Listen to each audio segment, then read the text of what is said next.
ये आकाशवाणी गोरखपुर है। अब आप सुषमा श्रीवास्तव से क्षेत्रीय समाचार सुनिए। राष्ट्रपति रामनाथ कोविंद ने कहा है कि गंगा नदी लोगों के जीवन और संस्कृति में घुल मिल गए हैं, जिन्हें अलग नहीं किया जा सकता है, और गंगा का संरक्षण हमारा कर्तव्य है। उन्होंने कहा कि गंगा नदी नहीं बल्कि भारत की संस्कृति है। राष्ट्रपति ने कहा कि गंगा और भारतीय संस्कृति एक दूसरे के पूरक हैं। राष्ट्रपति प्रदेश के 3 दिवसीय दौरे पर आज अपनी यात्रा के अंतिम दिन वाराणसी में मीडिया हाउस जागरण फोरम 2021 द्वारा आयोजित गंगा, पर्यावरण और भारतीय संस्कृति पर एक कार्यक्रम का उद्घाटन करने के बाद लोगों को संबोधित कर रहे थे। राष्ट्रपति ने कहा कि गंगा का संरक्षण आधुनिकता का आधार है। राष्ट्रपति ने गंगा नदी की स्वच्छता और समानता के लिए निरंतर अध्ययन पर जोर दिया। राष्ट्रपति ने कहा कि गंगा इतनी घुल मिल गई हैं तथा लोगों के मन और संस्कृति का हिस्सा बन गई हैं कि जब भी वे दुनिया भर में जाते हैं तो वे गंगा को अपने साथ ले जाते हैं। उन्होंने कहा कि गंगा का जन्म से लेकर मृत्यु तक लोगों के साथ संबंध है। राष्ट्रपति ने कहा कि न केवल हिंदू बल्कि भारत में सभी समुदाय के लोग गंगा से जुड़े हैं। राष्ट्रपति ने कहा कि काशी शहर की अपनी संस्कृति तथा विशेषता गंगा और संस्कृति के कारण है, जो काशी को अन्य शहरों से अलग बनाती है। राष्ट्रपति ने प्रधानमंत्री नरेंद्र मोदी का उल्लेख किया और कहा कि उन्होंने काशी से स्वच्छता अभियान शुरू किया और अब गंगा स्वच्छ हो गई हैं और काम अभी भी जारी है।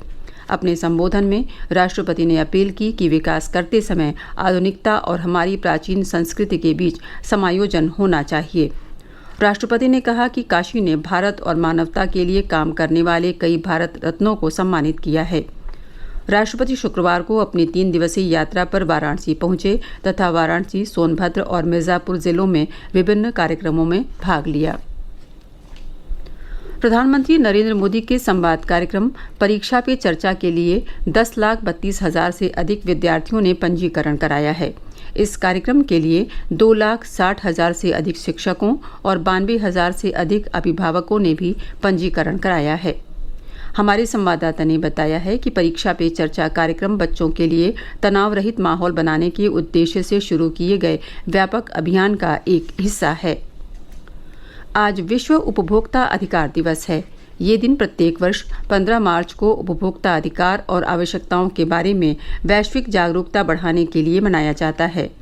उपभोक्ता मामलों के मंत्री पीयूष गोयल ने इस अवसर पर लोगों को शुभकामनाएं दी हैं।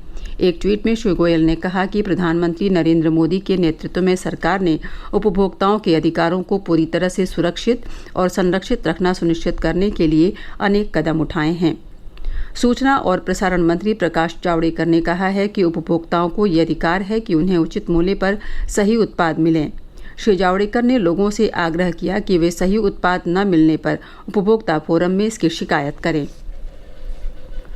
प्रधानमंत्री नरेंद्र मोदी इस महीने की 28 तारीख को आकाशवाणी से मन की बात कार्यक्रम में देश और विदेश के लोगों के साथ अपने विचार साझा करेंगे।